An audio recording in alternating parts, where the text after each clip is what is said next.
Hello दोस्तों, आपकी अपनी ऑनलाइन क्लास में आप सबका स्वागत है। राजस्थान का भूगोल जो कि अपन डेली पढ़ते हैं, आप लोग बने रहिए और राजस्थान के भूगोल के विस्तार से अध्ययन करते रहिए। अपन रोजाना मॉर्निंग टाइम को राजस्थान का भूगोल पढ़ते हैं। देखो, पढ़ाई के साथ साथ में कंपटीशनों की तैयारी भी करते रहना चाहिए। 10th बेस का, 12th बेस का, बैचलर बेस का, जितने भी राजस्थान के कंपटीशन आते हैं उन कंपटीशनों को भी एक तरह से चलते रहना चाहिए। और राजस्थान का भूगोल प्रत्येक कंपटीशन में आने के एक मुख्य क्वेश्चन है। तो राजस्थान के भूगोल से संबंधित टॉपिक अपन पढ़ रहे हैं।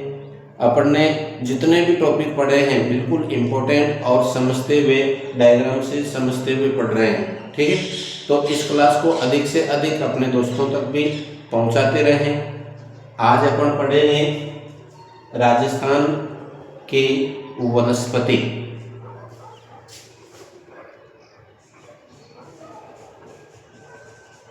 राजस्थान की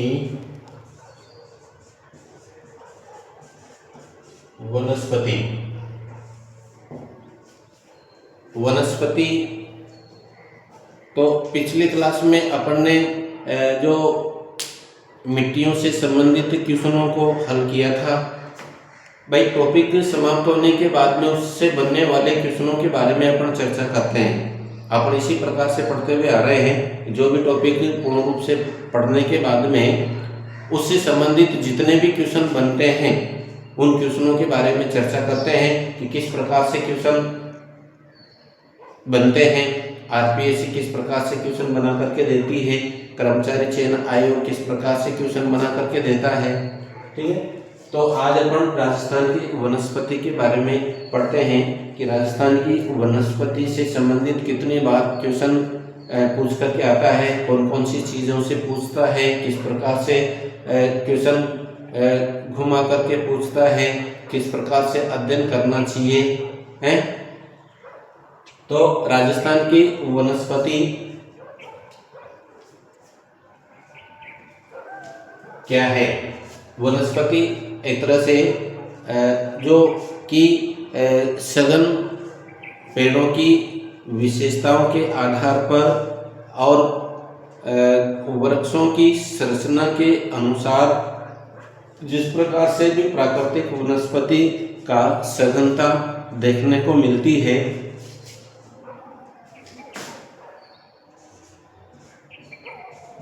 पेड़ों की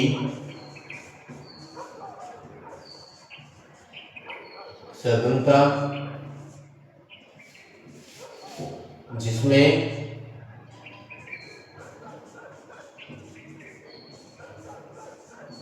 वृक्ष,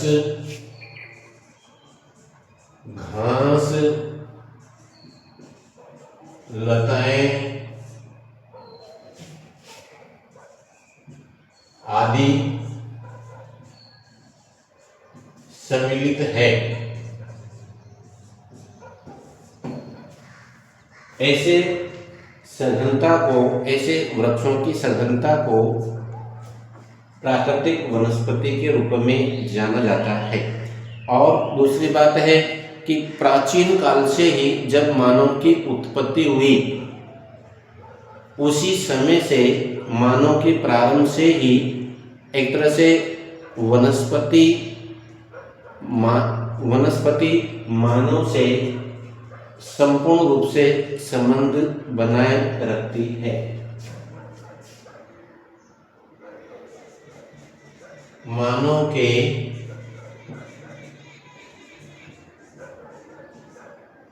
प्रारंभिक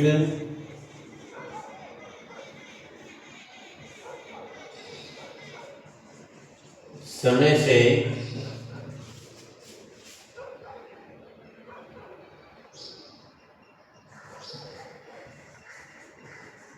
संबंध रखती है। ठीक है, जैसे लकड़ी प्राप्त करना, जलाने के काम में लेना, फिर लकड़ी से औजार बनाना, लकड़ी वनों से कंदमूल फल एकत्रित करना, निर्माण सामग्री एकत्रित करना, आवास निर्माण सामग्री एकत्रित करना।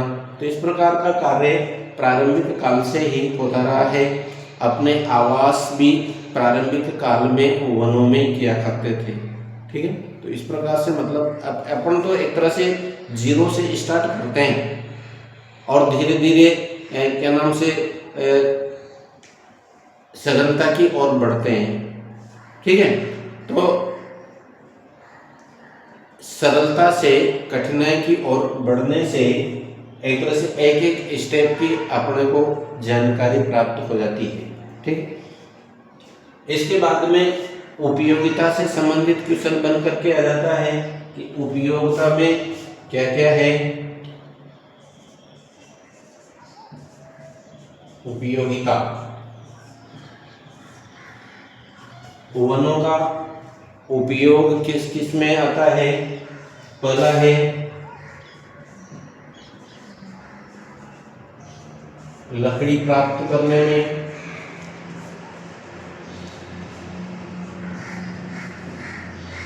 दूसरा उपयोग है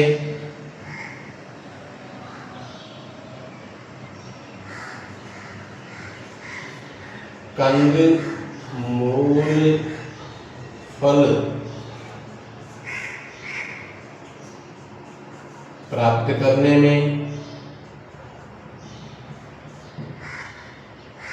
तीसरा औषधि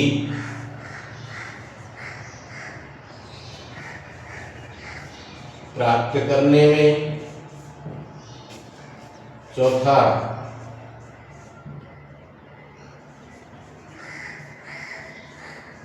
पर्यावरण संरक्षण में, पांचवा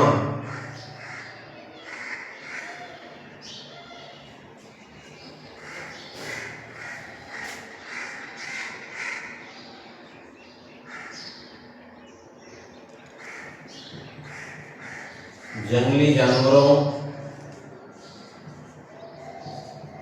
के आवास में, और छठा है वर्षा वितरण में, और सातवां है मृदा अपरदन को रोकने में, और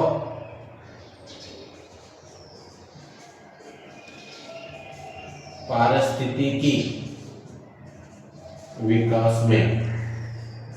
बहुत सारे उपयोगिता है, तो इन उपयोगिताओं के आधार पर ही एक तरह से क्वेश्चन बन करके आते हैं। उपयोगिता के पढ़ने के बाद में अब राजस्थान में किस प्रकार से इनका उपयोग होता है, कौन से क्षेत्र में किस प्रकार के वन पाए जाते हैं, वनों को प्राप्त करने वाले, वनों को प्रभावित करने वाले कारक कौन कौन से हैं, यहाँ पर लिख देते हैं। राजस्थान में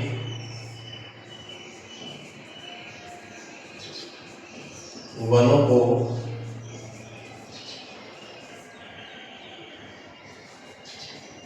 प्रभावित करने वाले कारक, राजस्थान में वनों को प्रभावित करने वाले कारक कौन कौन से हैं। पहला नंबर का जो कारक है वह है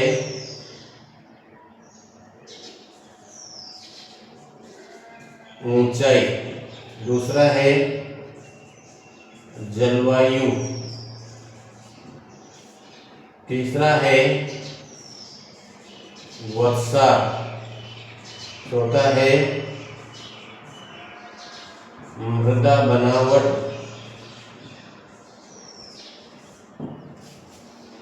देखो राजस्थान में मानव का प्रारंभिक काल से ही एक तरह से वनस्पति से संबंध रहा है। बिना वनस्पति के एक तरह से मानव का विकास होना संभव नहीं है। एक तरह से अपन जीरो से प्रारंभ करते हैं और एक तरह से कितनी भी मतलब समस्याओं की ओर आगे की ओर बढ़ते हैं। बहुत विस्तृत रूप में टॉपिक है, आप मेरे साथ बने रहिए और एक एक चीज को आप नोट करते चलना। तो मानव का प्रारंभिक काल से ही वनों से संबंध रहा है। प्रारंभिक काल में वनों में निवास करना और वनों से प्राप्त कंदमूल, फल वगैरह इस प्रकार का एकत्रित करना, अपने फिर इसी की लकड़ी से अपने आवास बनाना, वनों से ही उसके ही एक तरह से गोंद वगैरह एकत्रित करना, जड़ी बूटियां एकत्रित करना, ये सब वनों से ही है। ठीक है, तो इस प्रकार से वनों से ही मानव का प्रारंभिक काल से ही गहरा संबंध रहा है। आज भी आदिवासी लोग वनी क्षेत्रों में निवास करते हैं और उनमें ही निवास पाए जाने वाले जंगली जानवरों का शिकार करना, घास क्या नाम से मधुमक्खी वगैरह के शहद एकत्रित करना, ये सब एक तरह से इसी से संबंधित है। तो मानव का प्रारंभिक समय से संबंध रहा है। क्या क्या उपयोगिता में लकड़ी प्राप्त करना, तो इनका प्रथम उपयोगिता है। कंदमूल, फल वगैरह इस प्रकार से खाद्यान्न प्राप्त करना इनका प्रमुख है। औषधि प्राप्त करना, जड़ी बूटियां, पर्यावरण संरक्षण में इनका महत्वपूर्ण स्थान है। यानी कि जो वृक्ष है वह पर्यावरण में शुद्धता बनाए रखने का महत्वपूर्ण स्थान है। जब तो राज्य सरकार और केंद्र सरकार समय समय पर वनों का विकास करने की योजनाएं बनाती है, क्योंकि वृक्षों के द्वारा ऑक्सीजन उत्सर्जित की जाती है और कार्बन डाइऑक्साइड को ग्रहण किया जाता है। इसलिए वातावरण में कार्बन डाइऑक्साइड की अपेक्षा ऑक्सीजन का मात्रा अधिक बन जाए और संपूर्ण वातावरण एक तरह से स्वच्छ और साफ बना रहे। उसका तापमान से भी इसका संबंध है, तापमान को कंट्रोल करने का कार्य करता है। तापमान और वायु दाब संतुलित रूप में बना रहता है तो फिर वहाँ पर जो मानसूनी पवनें आती है उनके द्वारा एक तरह से वहाँ कैचिंग पावर बढ़ता है और सबसे अधिक वर्षा हो जाती है। जब भी तो बोलते हैं कि जहाँ पर वन अधिक होते हैं वहाँ पर सबसे अधिक वर्षा होती है। ठीक, तो पर्यावरण के संरक्षण में वनों का महत्वपूर्ण स्थान है। जंगली जानवरों के आवास बनाने में, जंगली जानवर इसी में वनों में निवास करते हैं तो छुप करके अपने आवास बनाने का कार्य इसी पर वनों के ऊपर ही निर्भर है। वर्षा वितरण का संबंध मैंने बताया, तापमान नियंत्रण, वायु दाब नियंत्रण और उसी के आधार पर चलने वाली मानसूनी पवनों का कैचिंग पावर इनके ऊपर ही निर्भर है और उसी के आधार पर वर्षा होती है। मृदा अपरदन को रोकने का कार्य करती है। इनकी जड़ें होती है जो कि मिट्टी को जकड़ करके पकड़ करके रखती है और वर्षा के जल के द्वारा घुलनशील क्रिया से बह करके रोकती है। इधर से पवनों के द्वारा रेतीले कणों को उड़ाने से भी ये रोकती है। तो मृदा अपरदन को रोकने का कार्य होता है। पारिस्थितिकी विकास में इसका महत्वपूर्ण है, इकोसिस्टम को बनाए रखने का कार्य करती है। तो अंतर्निर्भरता के आधार पर जैविक और भौतिक तत्वों का जो संरक्षण प्राप्त होता है, एक श्रृंखला विकसित होती है, उसको पारिस्थितिकी तंत्र के रूप में जाना जाता है। इस पारिस्थितिकी तंत्र के विकास में इनका महत्वपूर्ण स्थान है, जिसमें मानव भी एक तरह से सम्मिलित है। अब राजस्थान की भौगोलिक स्थिति के आधार पर यहाँ पर किस प्रकार के वन पाए जाते हैं, किस तरीके से यहाँ के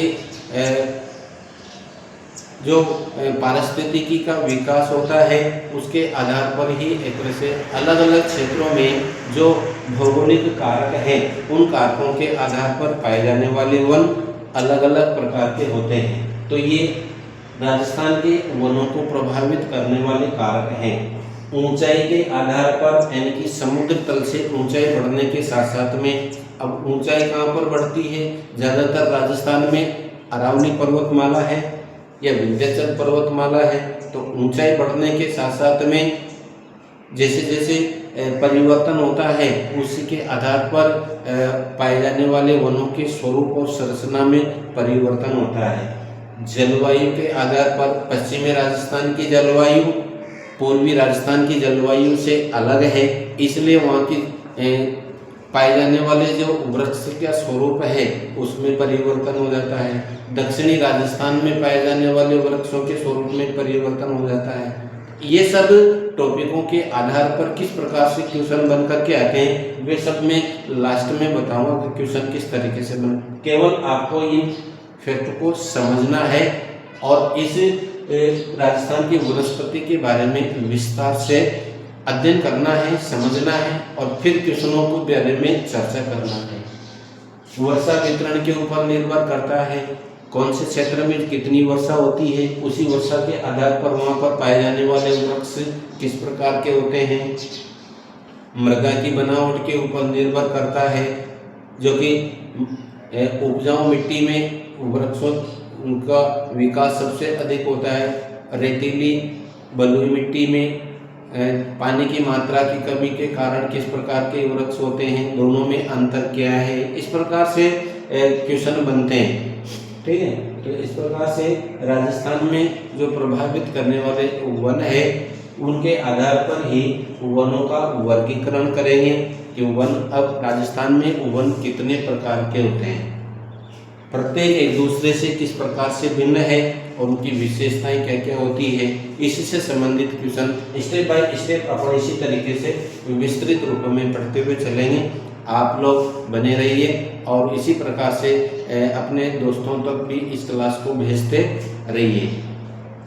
और दूसरी सूचना है कि आपकी जो एग्ज़ाम फॉर्म की डेट है वह बढ़कर के 28 जनवरी 2026 हो गई है। 28 जनवरी 2026 तक आप अपना एग्ज़ाम फॉर्म ई-मित्र पर जाकर भर सकते हैं।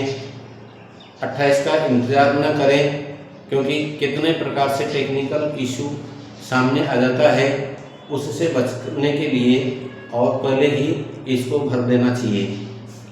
और दूसरी सूचना है कि एग्ज़ाम फॉर्म भरते समय अपने विषय लेक्चरर से पूरी जानकारी प्राप्त कर लें कि उस विषय का नाम क्या है, उसके कोड नंबर क्या है, क्योंकि ऑनलाइन ऑप्शन आ रहे हैं कौन सा विषय भरें।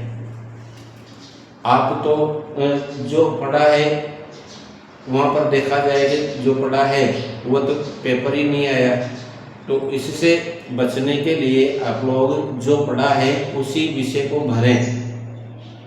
ठीक है, तो इस प्रकार के जानकारी प्राप्त कर लें। और बता देता हूँ कि 28 जनवरी 2026 आपकी लास्ट डेट है, उससे पहले आप लोग अपना एग्ज़ाम फॉर्म भर करके संबंधित महाविद्यालय को अपने फॉर्म की हार्ड कॉपी जमा करवा दें। धन्यवाद।